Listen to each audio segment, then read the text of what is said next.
देश भर में किसानों की आत्महत्या के मामले लगातार सुर्खियों में बने रहते हैं।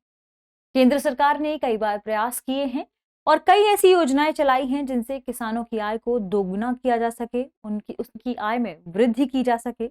लेकिन कई बार ऐसी कई योजनाएं भी विफल रही हैं। दृष्टि आईएएस के इन फोकस प्रोग्राम में एक बार फिर से आपका स्वागत है। मैं हूं गीतांजलि और आज हम चर्चा करने वाले हैं किसानों से संबंधित एक नए इंडेक्स के बारे में, जिसकी चर्चा हुई थी वर्ष 2022 में। आइए देखते हैं कि आखिर यह इंडेक्स क्या है जिसकी शुरुआत करने की बात कही गई थी, और साथ में यह भी देखेंगे कि इस इंडेक्स में किन संकेतकों के आधार पर किसानों की जोखिम को मापा जाएगा।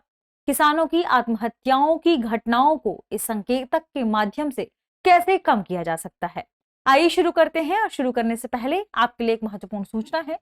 सूचना यह है कि दृष्टि आईएएस की हिंदी मीडियम की क्लासेस अब मुखर्जी नगर के अलावा फाउंडेशन कोर्स की जो भी क्लासेस हैं हिंदी से संबंधित, वो करोल बाग में भी संचालित की जाएंगी।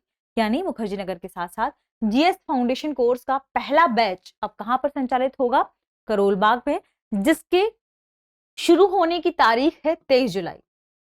विकास स्तर द्वारा इसकी ओरिएंटेशन क्लास ली जाएगी दोपहर 1 बजे। इसका जो रियल टाइम है वह है सुबह 8 बजे का, यानी एक बैच सुबह 8 बजे संचालित होगा। इससे जुड़ी अन्य जानकारी के लिए आप दिए हुए नंबर पर संपर्क कर सकते हैं। नंबर क्या है? 87501 87501 8010440440। इसके अलावा इससे जुड़ी कई अन्य जानकारियां हैं जो आप इन नंबर पर ले सकते हैं। चलिए हमारे प्रोग्राम की शुरुआत करते हैं और देखते हैं हमारे विषय को। विषय है किसानों को संकट से कैसे उबारेगा किसान संकट सूचकांक। आखिर किसान संकट सूचकांक है क्या? यह खबर डाउन टू अर्थ से ली गई है, काफी चर्चा में रही है। तो एग्रीकल्चर के क्षेत्र में इस खबर को प्रकाशित किया गया था, जिसमें एक्सप्लेनर में शामिल किया गया था what is the farmers distress index. किसान संकट सूचकांक क्या है? तो आज हम विस्तार से इसके बारे में चर्चा करने वाले हैं। सबसे पहले देखते हैं हमारी आज के चर्चा के बिंदु क्या होंगे। सबसे पहले जानेंगे कि यह खबर सुर्खियों में क्यों आ गई है। इसके बाद जानेंगे किसान संकट सूचकांक के बारे में कि आखिर यह है क्या। इसके बाद जानेंगे इसे ट्रैक करने की पद्धति, यानी इस सूचकांक में किसानों से जुड़े हुए जोखिम को कैसे ट्रैक किया जाएगा, किस पद्धति के माध्यम से ट्रैक किया जाएगा, इसमें किन किन संकेतकों का इस्तेमाल किया गया है, और अंत में जानेंगे कि सूचकांक की गणना कैसे की जाएगी, इसमें कैसे पैमानों को शामिल किया गया है, इन पैमानों में अंक कैसे निर्धारित किए जाएंगे, आगे की राह क्या होगी। फिर अंत में एक प्रश्न होगा जिसका जवाब आपको कमेंट सेक्शन में देना है। आपको एक और जवाब कमेंट सेक्शन में देना है कि यह पूरा विषय सामान्य अध्ययन या जीएस प्रश्न पत्र के किस पेपर या खंड से संबंधित है। सबसे पहले जानते हैं कि आखिर यह खबर सुर्खियों में क्यों आ गई है। देखिए, अभी हाल ही में, वैसे तो यह खबर वर्ष 2022 में काफी चर्चा में रही है, क्योंकि इस इंडेक्स को बनाने की शुरुआत या इसकी पेशकश की गई थी वर्ष 2022 में। इस इंडेक्स को बना कौन रहा है? इस इंडेक्स को बना रहा है central research institute for dryland agriculture. इसके द्वारा, इस इंस्टीट्यूट या संस्था के द्वारा, जिसका शॉर्ट फॉर्म है CRIDA, क्रीडा, इसके द्वारा इस इंडेक्स को बनाया जा रहा है। और इस इंडेक्स की शुरुआत हुई थी वर्ष 2022 में। यह वह समय है जब इंडेक्स लगभग पूरे होने की स्थिति में आ गया है, यानी जल्दी ही इस इंडेक्स को लॉन्च किया जाएगा। यदि हम बात करें कि इस इंडेक्स का नाम क्या है, इस इंडेक्स का नाम है किसान संकट सूचकांक या फार्मर्स डिस्ट्रेस इंडेक्स। यह एक प्रकार का अर्ली वार्निंग सिस्टम होगा, यानी किसानों की आत्महत्याओं की जो जोखिम लगातार बढ़ते जा रहे हैं, उन्हें कैसे पहले की ही स्टेज में कम किया जा सकेगा। कौन कौन सी जगह थी पूरे देश में, या कौन कौन सी जगह होंगी जहां पर ऐसी घटनाएं ज्यादा बढ़ गई हैं, तो वहां पर कौन कौन से हमें समाधान अपनाने की जरूरत होगी ताकि इनका हम समाधान निकाल सकें। इसलिए इसे एक अर्ली वार्निंग सिस्टम के रूप में देखा जा रहा है, ताकि पहले से हमें पता चल जाए, पहले से वार्निंग ये दे देगा। दरअसल यह इंडेक्स भारतीय कृषि अनुसंधान परिषद यानी ICAR के तहत विकसित किया जा रहा है। ध्यान रखिएगा, ये एक इंपॉर्टेंट संस्था है, इसके बारे में कई बार सवाल पूछा भी गया है। अब आइए जानते हैं किसान संकट सूचकांक के बारे में कि यह है क्या। यदि बात करें कि आखिर सूचकांक को क्यों बनाया जा रहा है, इसका मुख्य उद्देश्य क्या है। दरअसल इस सूचकांक का मुख्य उद्देश्य है फसल हानि, फसल विफलता और आय के झटके के रूप में कृषि संकट को कम करना। फसल हानि और फसल विफलता यानी कोई किसान खेत में अपनी फसल को उपजाने के लिए कुछ लागत तय करता है, उसमें वो लागत लगाता है, लेकिन ऐसा होता है कई बार कि उसकी फसल में या तो कीटों का आक्रमण हो जाए, या तो सिंचाई की उचित व्यवस्था ना हो पाए, या कई बार फसल सूख जाती है। ऐसी स्थिति में उसे कह दिया जाता है फसल से होने वाली हानि या फसल हानि, या फसल का उतना बेहतर उपज उसे नहीं मिल पाता, उत्पादन उतना अच्छा नहीं हो पाता जिससे उसे लाभ हो। तो ऐसे में कह दिया जाता है कि उसे फसल की हानि हो गई है, फसल हानि या फसल विफलता की वह श्रृंखला में शामिल हो जाता है।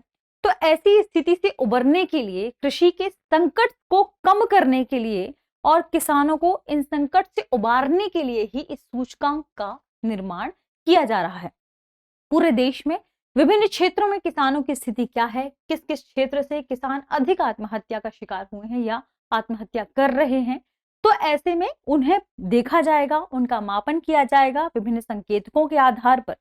फिर केंद्र सरकार या कई राज्य सरकारें कृषि सब्सिडी प्रदान करती हैं। तो किन्हें किस कृषि सब्सिडी की ज्यादा जरूरत है, किन्हें ऋण माफी की ज्यादा जरूरत है, कौन से छोटे और सीमांत किसान हैं जिन्हें इसकी ज्यादा आवश्यकता है, उसे इस संकेतक के माध्यम से देखा जाएगा। इसलिए ही इस संकेतक का निर्माण किया जा रहा है, यानी वास्तविक जरूरतमंद का पता लगाया जाएगा, संकटग्रस्त किसानों को ट्रैक किया जाएगा, उनकी पहचान की जाएगी और उनके समर्थन के लिए कार्य किया जाएगा।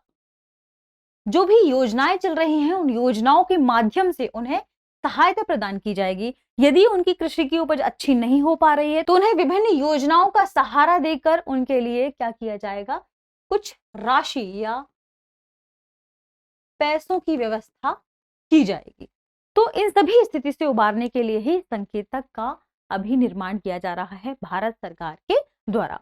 यदि बात करें कि ऐसा क्यों हो रहा है, तो हम सभी जानते हैं कि चरम जलवायु परिवर्तन की जो घटनाएं देखने को मिल रही हैं, ऐसे में कहीं बाढ़, कहीं सूखा, कहीं भूकंप, ऐसी कई स्थितियां पैदा हो रही हैं जिससे फसल नकारात्मक रूप से प्रभावित हो रहा है। यानी चरम जलवायु घटनाओं के साथ साथ बाजार और कीमतों में उतार चढ़ाव में वृद्धि हो रही है, जिससे लगातार किसान सदमे में जा रहे हैं और उनके ऊपर जोखिम बढ़ गया है। और जोखिम बढ़ने की वजह से किसान आत्महत्या भी कर रहे हैं, इनकी संख्या लगातार बीते वर्षों में काफी बढ़ गई है। इसलिए इस सूचकांक के माध्यम से इस संकट को दूर करने का प्रयास किया जाएगा, अनुमान लगाने का प्रयास किया जाएगा कि कहां पर कृषि ऋण माफी या सब्सिडी की ज्यादा जरूरत है। इस सूचकांक से संबंधित अन्य तथ्यों को देखें तो हम जानते हैं कि पूरे देश में चूंकि स्थितियां एक समान नहीं है, जलवायु जो भी घटनाएं हैं, मौसम से संबंधित घटनाएं हैं, वे अलग अलग हैं। ऐसे में इस सूचकांक को इस तरीके से तैयार किया जा रहा है कि इस तनाव के स्तर के आधार पर यह एक दूसरे से यानी अन्य स्थान से क्या होगा, भिन्न होगा। अलग अलग स्थान में यह सूचकांक अलग अलग तरीके से कार्य करेगा, यानी परिवर्तित होता रहेगा। संकट के प्रकार एवं गंभीरता के आधार पर बिना शर्त अनुदान, ऋण पुनर्गठन या पूर्ण ऋण माफी के संयोजन के रूप में यह सहायता करेगा कि कहां हमें इन सुविधाओं को प्रदान करना है किसानों को और कहां नहीं, कौन से किसान छोटे किसान हैं, कौन से किसान सीमांत किसान हैं और कौन अधिक जोखिम में है, ताकि उन्हें हम सहायता प्रदान करें। यह इस इंडेक्स के माध्यम से अनुमान लगाना हमारे लिए आसान हो जाएगा। ऋण माफी की डिजाइन को सुधारा जाए, क्योंकि कई बार ऐसा देखा जा रहा है कि जिन्हें ऋण माफी की वास्तविक जरूरत है या जिन्हें इसका लाभ लेना चाहिए वे इस लाभ से वंचित रह गए हैं। इसलिए जरूरी है इस प्रकार के इंडेक्स को लाना ताकि एक ठीक या बेहतर सटीक अनुमान लगाया जा सके।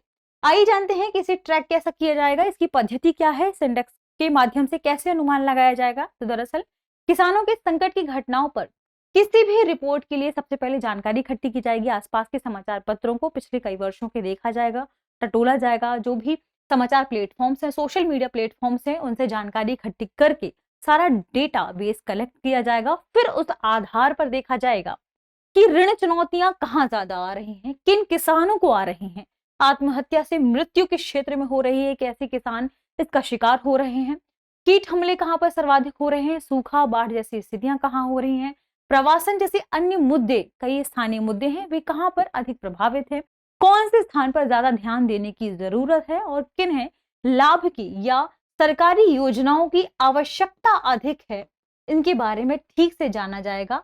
किसके माध्यम से, इस सूचकांक के ट्रैकिंग के माध्यम से।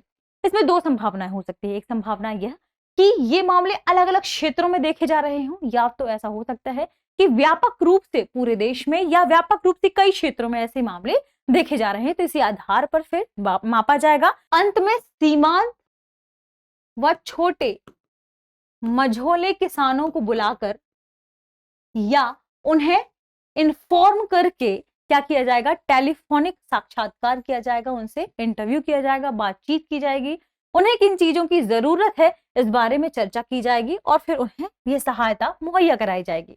इसमें संकेतक कौन कौन से शामिल हैं? संकेतक हैं सूखा कहाँ है, बाढ़ की स्थिति कहाँ है, कीटों के हमलों के कारण फसल की बर्बादी कितनी हुई है, पशुधन की मृत्यु के लेवल पर जांच की जाएगी। इसके अलावा कर्ज कौन से किसानों ने कितना लिया है, किन क्षेत्रों से लिया है, कहां पर, ये सारी जानकारी इकट्ठी की जाएगी। विभिन्न योजनाओं के माध्यम से किसानों या स्थानीय सरकार की स्थिति क्या है यह भी देखी जाएगी। भूमि जोत और सिंचाई की सुविधाएं कैसी हैं, कहाँ हैं, ये सभी मापी जाएंगी और ये सारी सुविधाएं उन्हें प्रोवाइड भी कराई जाएंगी। संवेदनशीलता, शमन या अनुकूलन रणनीतियां क्या हैं ताकि फसल को खराब होने से बचाया जा सके। इसके अलावा जो भी आकस्मिक फसलें हैं वहां उन्हें उगाया जा सके। स्वास्थ्य संबंधी व्यय कितने हैं, तत्काल संकट के लिए ट्रिगर के रूप में क्या इस्तेमाल किया जा सकता है, सामाजिक मनोवैज्ञानिक कारक क्या है और उसके प्रभाव क्या है, इन सभी प्रभावों कारकों के माध्यम से इन सभी संकेतकों के आधार पर मापा जाएगा, आसपास की स्थिति का जायजा लिया जाएगा। अब बात करते हैं कि सूचकांक की गणना में क्या क्या शामिल है। सूचकांक का निर्माण हो जाएगा इन सभी स्थितियों संकेतकों के आधार पर। फिर कुछ सवालों के आधार पर संकट की डिग्री की भी पहचान की जाएगी।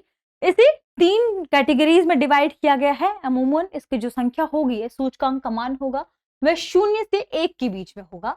ये 3 कैटेगरीज कौन कौन सी हैं जिनके बीच में से डिवाइड किया गया है, जिसमें यदि आपका मान या किसी क्षेत्र का मान 0.05 के बीच का है तो उसे कम संकट के रूप में इंगित किया जाएगा।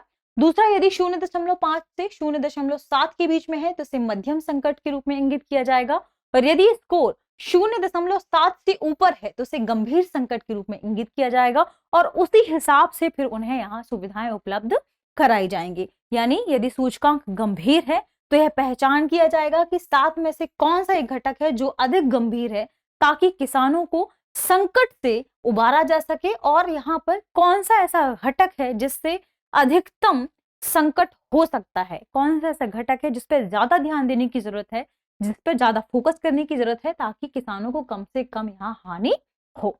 ये इसके संकेतक होगा, इस हिसाब से इसकी गणना की जाएगी।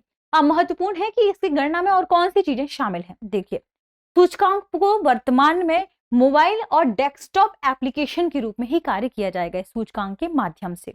अभी इससे ज्यादा कोई अपडेटेड वर्जन नहीं है। फिर बाद में इस सूचकांक को central research institute for dryland agriculture, इसके द्वारा केंद्र सरकार को सौंपा जाएगा। फिर केंद्र सरकार इस सूचकांक के जो भी डेटाबेस हैं उन्हें विभिन्न राज्य सरकारों, कृषि विभागों, ग्रामीण विकास विभागों, कृषि विश्वविद्यालयों को उपलब्ध कराएगा। इसके अलावा कुछ अन्य इंस्टीट्यूशंस हैं, चाहे वो एनजीओ हैं या कुछ ऐसी संस्थाएं हैं, सहकारी संस्थाएं हैं जो इस क्षेत्र में कार्य कर रही हैं किसानों के लिए या आसपास के कई क्षेत्रों के लिए, तो उन तक ये डेटा उपलब्ध करवाया जाएगा ताकि ये इंस्टीट्यूशन भी साथ दे सकें किसानों की, ताकि वे आत्महत्या में कम शामिल हो। ये हमने देखा सूचकांक की गणना। अब आइए देखते हैं आगे की राह क्या हो। ऐसी विभिन्न एजेंसियां जिनके बारे में हमने चर्चा की, इन एजेंसियों के द्वारा भी संकट की गंभीरता को कम किया जा सकता है और इन एजेंसियों को इसमें शामिल भी किया जाना चाहिए। इसके अलावा प्रत्यक्ष धन हस्तांतरण भी एक उपाय हो सकता है सरकार के द्वारा, राज्य की विभिन्न संस्थाओं के द्वारा। इसके अलावा यदि फसल खराब हो गई है तो फसल खराब होने की स्थिति में सरकार की फसल बीमा योजना के तहत रिहाई भी प्रदान की जा सकती है। यदि आप फसल उन्होंने खेतों में ही छोड़ दी है, किसानों द्वारा फसल खेतों में छोड़ दी गई है, तो ऐसी स्थिति में अब उनके पास काम का संकट हो जाएगा क्योंकि उनके पास रोजगार नहीं है, तो उन्हें महात्मा गांधी राष्ट्रीय ग्रामीण रोजगार गारंटी योजना के तहत काम में शामिल कर लिया जाएगा ताकि एक निश्चित उन्हें राशि प्राप्त हो सके जीवन यापन के लिए। सार्वजनिक वितरण प्रणाली के तहत राशन बढ़ाने से किसानों की परेशानी भी कम हो सकती है। तो ऐसे कई उपाय अपनाए जा सकते हैं भारत सरकार के द्वारा या स्थानीय सरकार के द्वारा जिससे किसानों की मृत्यु को कम किया जा सकता है। आइए देखते हैं आज के एपिसोड पर आधारित हमारा प्रश्न है, किसान संकट सूचकांक के उद्देश्यों में शामिल है। पहला है फसल हानि, विफलता और आय के झटके के रूप में कृषि संकट को कम करना। वास्तविक जरूरतमंद पता संकटग्रस्त किसानों को ट्रैक करने, उनकी पहचान करने तथा उनका समर्थन करना। कूट है उपयुक्त में से कौन सा कथन सही है? और है केवल एक, केवल दो, एक और दो दोनों, ना तो एक और ना ही दो। तो इस प्रश्न का सही जवाब कमेंट सेक्शन में देना ना भूलें। मिलते हैं अगले विषय के साथ, तब तक पढ़ते रहिए, रिवीजन करते रहिए। शुक्रिया।